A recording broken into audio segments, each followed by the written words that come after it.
আসসালামু আলাইকুম। আশা করি সবাই ভালো আছেন।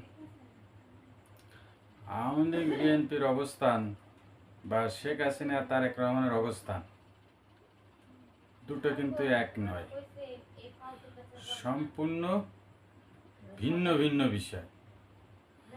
কেমন ভিন্ন ভিন্ন বিষয় আসুন একটু বুঝি। তারেক রহমান 17 বছর সে লন্ডনে। এই যে লন্ডন থাকা অবস্থায় তারেক রহমান কিন্তু দল পরিচালনা করেছে।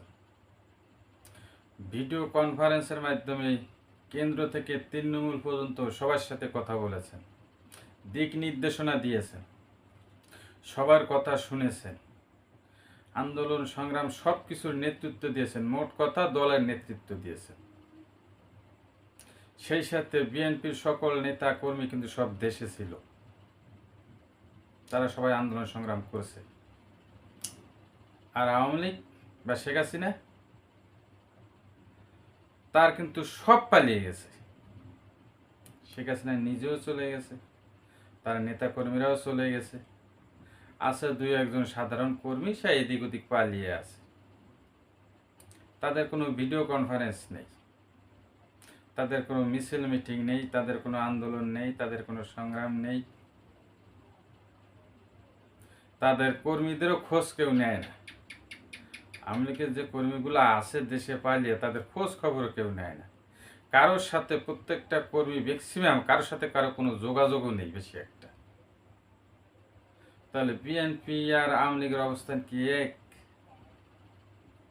বিএনপি দেশে থেকে আন্দোলন করে তাদেরকে তাড়িয়েছে, আর বিএনপিকে কে তাড়াবে? বিএনপিকে আওয়ামী লীগ তাড়ানো সম্ভব? আওয়ামী লীগ কি বিএনপি তাড়াতে পারবে? তাদের তো লোকই মাঠে নেই, কেউ এই দেশেও নেই, টাকা পয়সা নিয়ে সবাই চলে গেছে। তাহলে কি এটা কি সম্ভব? বিদেশে বসে আন্দোলন করা যায় মাঠে যদি লোক না থাকে? তাতে কি কোনো সরকার পতন করা যায়? যায় না। মাঠে লোক থাকতে হবে আগে, যেটা আওয়ামী লীগের নাই। অনেকে বলে আপা আসবে, শেখ হাসিনা আসবে, কিভাবে? কে আনবে? শেখ হাসিনাকে কে এই দেশে আনবে? কে রাস্তায় নামবে? কেউ না। তাহলে সে কিভাবে আসবে? আসলে এগুলো দলের নেতাকর্মীদের মনোবল চাঙ্গা রাখার একটা কৌশল। একদিকে জয় বলছে মা রাজনীতিতে আসবে না, আবার অপরদিকে শেখ হাসিনা বলছে আমি আসতেছি। কোনটা ঠিক? আর শেখ হাসিনা দলের হালও ছাড়ছে না, কারণ জানে শেখ হাসিনা দলের হাল ছাড়লে, দলের নেতৃত্ব ছাড়লে আওয়ামী লীগ ভেঙে টুকরো টুকরো হয়ে যাবে। এইবার শেখ হাসিনা দল ছাড়ছে না, দলের হাল ছাড়ছে না। এদিকে জয়ও শেখ হাসিনার দলের নেতৃত্বে রাখতে চাচ্ছে না, তা জয়ের কথাই বোঝা যায়। তাহলে কি হবে? কোনো কিছুই হবে না। আস্তে আস্তে নিস্তেজ হয়ে যাওয়া ছাড়া আওয়ামী লীগের আর কোনো পথ খোলা নেই। আর এদিকে যদি বিএনপি জামাত এনসিপি যারা আছে, মোট কথা এদের কার্যক্রম যা বুঝি, আওয়ামী লীগ তথা শেখ হাসিনাকে আর ব্যাক করতে দেবে না।